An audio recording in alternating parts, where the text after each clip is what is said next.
emini ngivalelisa thiwe ngizobonga. Siyambonga kakhulu uNkulunkulu ukusigcina asiholele kule ndawo. Sibonga uNkulunkulu sifundile kakhulu.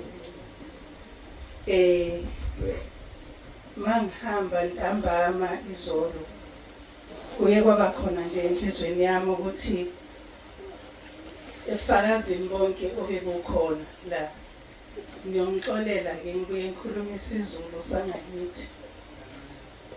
Efakazini obebukhona kuye kwavuka nje enhlizweni yami ukuthi ngabe bangaki engibajoyinisile embusweni obumnyama. Ngicabanga nje ukuthi la sivela khona besiluka. Kukhona umuntu, khona umama oke wagula ebandleni nje khona manje ngoFebruary. Okay, sekulast month. Uthe mangabe ephuma esibhedlela akakabi ngcono. Waphuma nofakazi ofana nalowo kade ngikhuluma izolo ukuthi njengoba ubesesibhedlela uNkulunkulu bemkhombisa bemvulela nje ifayili lakhe. Uthi naye usho kanjena nje uthi abantu bengihlangana nabo ngiqinile bethi ulukephi ngibakhombise bengibajoyinisa. So mase sifika la sisithola lobo bufakazi bazalwane angiphathekanga kahle namhlanje uma kubiza ufakazi bengaveli ngoba siya lungisisiswa ngofakazi. Uthola ukuthi into ayishoyo umuntu awuzange wayinaka uNkulunkulu ekhuluma kuwe. Kodwa mase eshiwo ngomunye ibe siyavuka nakwena phakathi. Lithi-ke izwi bazalwane onendodana nofakazi ungenabo ubufakazi awukakamtholi uJesu. Angiqonde ukugxeka ke ngiyadlula nje kuningi engikufundile kufakazi bayizolo futhi kwangikhombisa ukuthi nami ngiyadinga ukuyobhala ebhukwini lami ngikulungise. So uma ngabe ke bazalwane kukhona odukile ngenxa yami ngiyaxolisa. Akekho ukuthi bengikujoyinisa bengingaboni. So bazalwane ileyo mpilo kumele sihambe uxolise kuqala kumzalwane ngoba wazi ukuthi usuwone ngani kuyena ikuphi lokho simdukisela. Ngizobonga ke bazalwane angizile kusho ufakazi bami. Ngiyathanda nje ukusho ukuthi sibonge kakhulu samkeleke kahle. Noma sisho isikhathi sesisifushane siyabonga kakhulu mampila ukuthi samkeleke ngalendlela. Siyabonga nakugogo esaze indlela yaseMpumalanga ngaye. Siyabonga kakhulu kuba bonke abazalwane. Ngibonge kakhulu abazalwane basothongathi odadewethu. Siyabonga kakhulu sengathi inkosi ingaqhubeka imipha amandla nivuselele abenzeli thina abazalwane sonke njengoba sila nawe ozile usuka kude noma ngabe usuke eduze awuzile kumuntu uze kuNkulunkulu futhi awuzile ukuzojabulisa ubabuntsibande mhlawumbe kodwa uze kuNkulunkulu wena ziveze kuNkulunkulu. Ngiyathanda ke ukwamukela abazalwane baseBhiyula ngibamukele entabeni yendlu kaJehova kuyabonelelwa. Umama uMphila ke wafika nje wasizuma sezokuthiwa kunomzalwane waseMpumalanga kwaqala babumhlanti. Actually sazokuthiwa kunomzalwane waseMpumalanga singazi ukuthi ikuphi ngalapho la besuka khona. Labazalwane bafika bakhombisa ukumethemba kakhulu uNkulunkulu kunokuthemba thina. Ilokho ke engikufisayo ukuthi sengathi ningangathembi thina. Ningathemba uNkulunkulu. Amehlo enu angabheki kumuntu. Ningambheki uMampila, ningambheki uBamhlanti, ningambheki uGogo. Kodwa nibheke uNkulunkulu, uJesu yena simnikeziwe ukuthi sibheke kuye. Ilokho nje engifisa ukuthi ngikusho.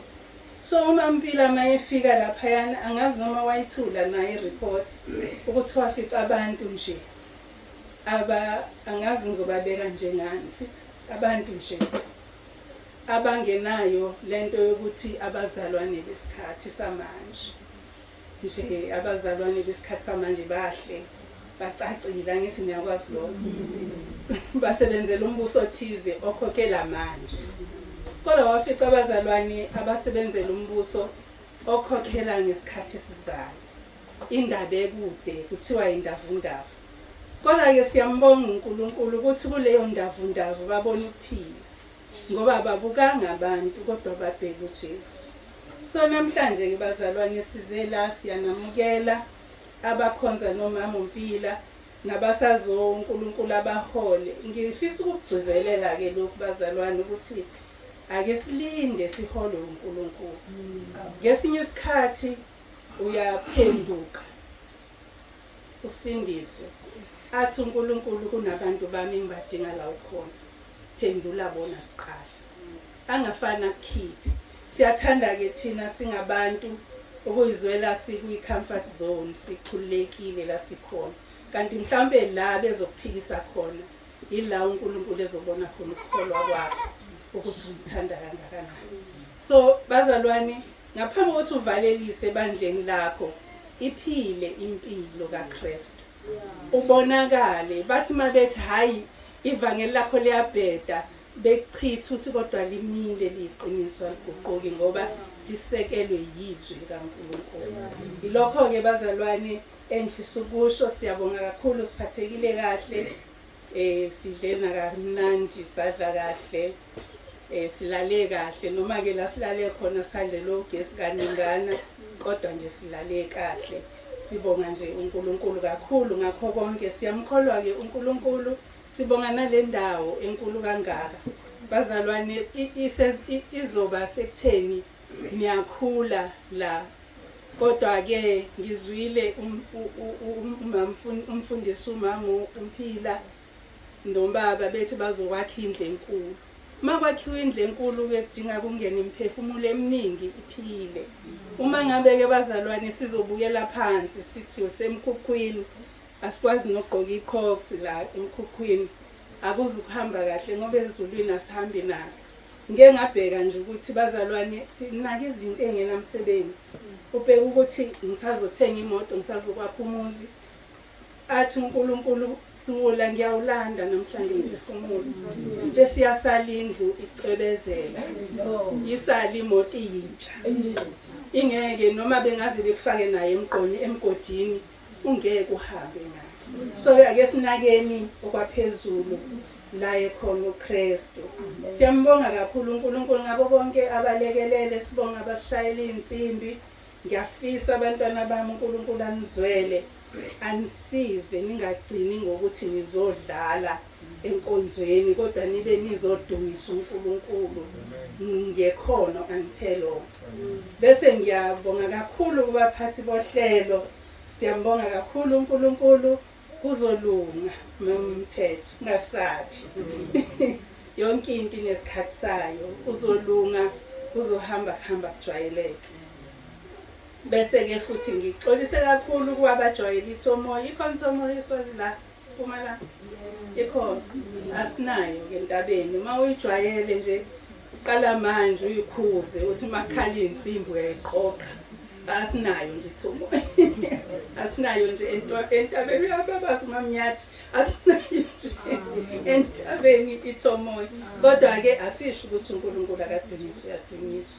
Siyabonga kakhulu ke bazalwane kwabasuka kude singathi inkosi nganithwala simphindele emuva inkosi indondolozi ingcine siphinde sihlangane makukuhle enkosini ukuthi siphinde sihlangane sisekhona la sihlangane sikhona la uma ukuthi aseyubonana sila inkosi sigcine singene sonke ezulwini ukusizwa inkosi.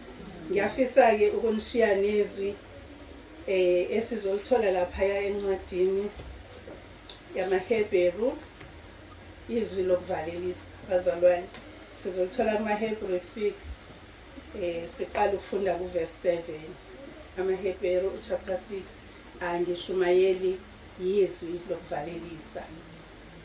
lithi ke chapter 6 verse 7 ngokuba umhlabathi ophuza imvula efika kaningi phezukwawo umilisa imfino ebasizayo abawulinyelwayo uyabusiswa uNkulunkulu kepha uma uveza neva nekhakhasi